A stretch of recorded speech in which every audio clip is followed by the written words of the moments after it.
le 18 mars, tu vois, c'est l'anniversaire, c'est les 10 ans du pôle culturel. Connaissant la mixité des gens d'ici, des gens d'Alfortville, nous, ce qu'on voulait au départ, c'était faire participer toutes les communautés, tout le monde. Je veux dire les Auvergnats, les gens qui viennent d'Arménie, les gens qui viennent du Maghreb, etc. Toute cette mixité, on voulait avoir un représentant un peu de chacun. En faisant participer toutes les communautés, on trouvait ça intéressant de faire cette fête. Comment dire, il y aura des événements avec les jeunes gens du conservatoire de musique qui vont venir jouer des petites formes. Alors c'est des choses qu'ils font déjà, je le sais, ils sont déjà ici dans la médiathèque. De temps en temps, il y a un petit orchestre qui vient jouer. On a un peu piqué l'idée, parce qu'elle est très bonne, et on va faire revenir quelques-uns de ces petits groupes du conservatoire pour les faire jouer devant les gens, pendant que les gens viennent à la médiathèque. Moi, je vais jouer des petits bouts de mon spectacle précédent dans un endroit de la médiathèque aussi, comme ça, tout seul avec ma guitare. Et puis l'après-midi, il va y avoir une espèce de rencontre culinaire, c'est-à-dire que tout le monde va demander à pas mal de gens d'amener leur plat favori, le plat de chez eux, le plat de leur région, le plat de leur famille. Et puis tout ça va être un peu mélangé à la présentation d'un gars qui s'appelle Jean-Loup Lemaire, et puis qui a une assoce qui s'appelle la Tente des Glaneurs. Lui, il va récupérer sur les marchés tous les produits qui sont pas encore périmés mais qui sont plus en vente, toutes ces choses dont il va refaire des paniers et les redistribuer sans contrepartie. Donc eux, ils vont arranger une partie de l'après-midi qui va se passer sur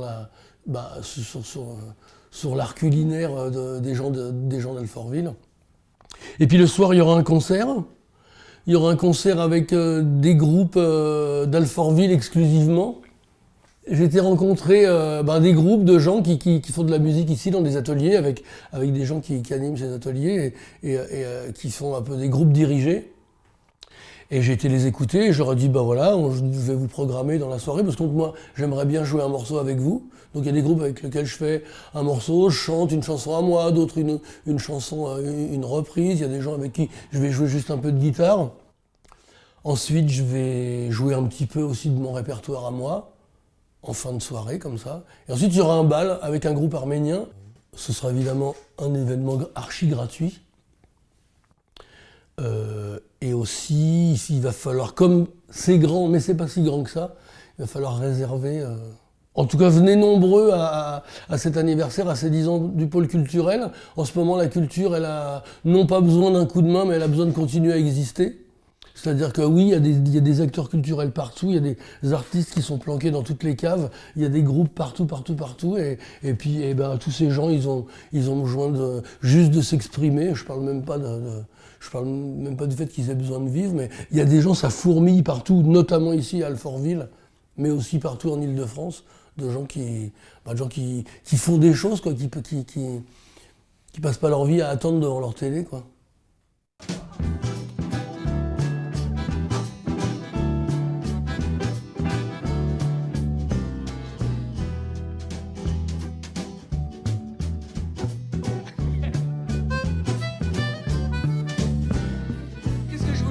C'était tout juste après la guerre, dans un petit bal qui avait souffert, sur une piste de misère, il y en avait deux, à découvert. Parmi les gravats, ils dansaient, dans ce petit bal qui s'appelait, je me rappelle pas du nom.